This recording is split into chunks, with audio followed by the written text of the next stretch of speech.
কথায় কথায় এগুলোর ভিতরে ষড়যন্ত্র খোঁজা, দেশ বেচে দিবে। ভাই, আমেরিকা এত শক্তিশালী দেশ, সে চিটাগং বন্দরে ঢুকতে চাইলে আপনি কোনোভাবে ঠেকাইতে পারবেন না। এই বাংলাদেশিরাই তো, সবুজ পাসপোর্টধারীরাই তো দেশ বেচছে। দেশের টাকা লুটপাট করছে কারা? বাংলাদেশিরাই তো বেচছে। চিটাগং বন্দর নিয়ে আমরা বলেছি যে চট্টগ্রাম বন্দরকে আধুনিকায়ন করবার জন্য আমার জাতীয় স্বার্থ, আমার স্বাধীনতা, সার্বভৌমত্ব সব কিছু মাথায় রেখে যেটা যেটা করা দরকার সেটা আমাদের করতে হবে। কারণ পিছনে ফেরার সুযোগ নাই।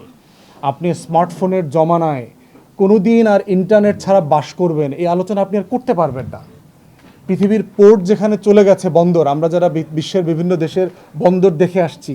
ওয়ালটন আবারও মিলিনিয়ার অফারে ওয়ালটন ফ্রিজ কিনে আপনিও হয়ে যেতে পারেন মিলিয়নিয়ার।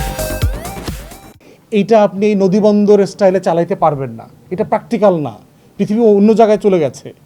অতএব যারা পৃথিবীর সবচেয়ে আধুনিক বন্দরগুলোকে ব্যবস্থাপনা করেন, তাদের সাথে নেগোশিয়েট করে নতুন প্রযুক্তি আনা, দক্ষ জনবল তৈরি করে এই বন্দরকে সামনে এগিয়ে নিয়ে যেতে হবে। এবং ৫-৭ বছর পরে এই বন্দর বাংলাদেশের চেহারা বদলে দেবে। সিঙ্গাপুর দেখেন, একটা ছোট্ট রাষ্ট্র, তার ইনকাম সোর্সই হচ্ছে একটা বন্দর। তার কোনো ন্যাচারাল রিসোর্স নাই, পানি পর্যন্ত হয় না, খাওয়ার পানিটা পর্যন্ত মালয়েশিয়া থেকে কিনে আনতে হয়। কিন্তু সেই রাষ্ট্রটা পৃথিবীর ৭-৮টা ধনী রাষ্ট্রের একটা কেমনে হইল? তার এই বন্দর বেচা হয়েছে। পৃথিবীর সবচেয়ে হাইটেক ৪-৫টা বন্দরের একটা হচ্ছে সিঙ্গাপুর বন্দর।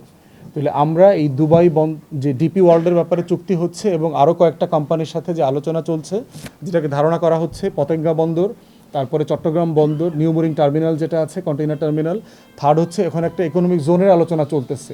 এই সব কিছু মিলে বিভিন্ন দেশ এবং কোম্পানি প্রায় $2 বিলিয়ন ইনভেস্ট করবে, প্রায় ২৫,০০০ কোটি টাকা।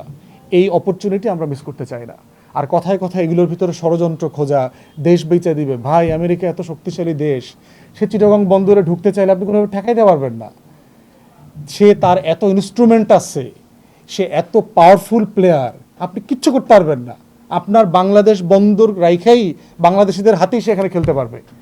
কারণ দালাল এই দেশে অভাব নাই ভাই। এই দেশ বেচছে কারা গত 17-18 বছর ধরে? এই বাংলাদেশিরাই তো, সবুজ পাসপোর্টধারীরাই তো দেশ বেচছে। দেশের টাকা লুটপাট করছে কারা?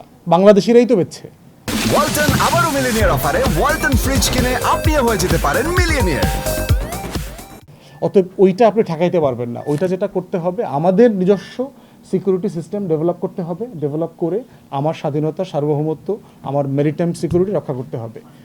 মানবিক করিডোরের ব্যাপারে আমরা বলছি যে রোহিঙ্গাদের প্রতি আমাদের মানবিক আচরণ করতে হবে। তাদেরকে নিরাপত্তার স্বার্থে সম্মানজনকভাবে প্রত্যাবর্তনের জন্য যা যা করা দরকার আমাদের করতে হবে। But at the same time আমাদের এই অঞ্চলকে ঘিরে কোনো পরাশক্তির ছায়া যুদ্ধক্ষেত্র আমরা এই অঞ্চলকে হইতে দেব না।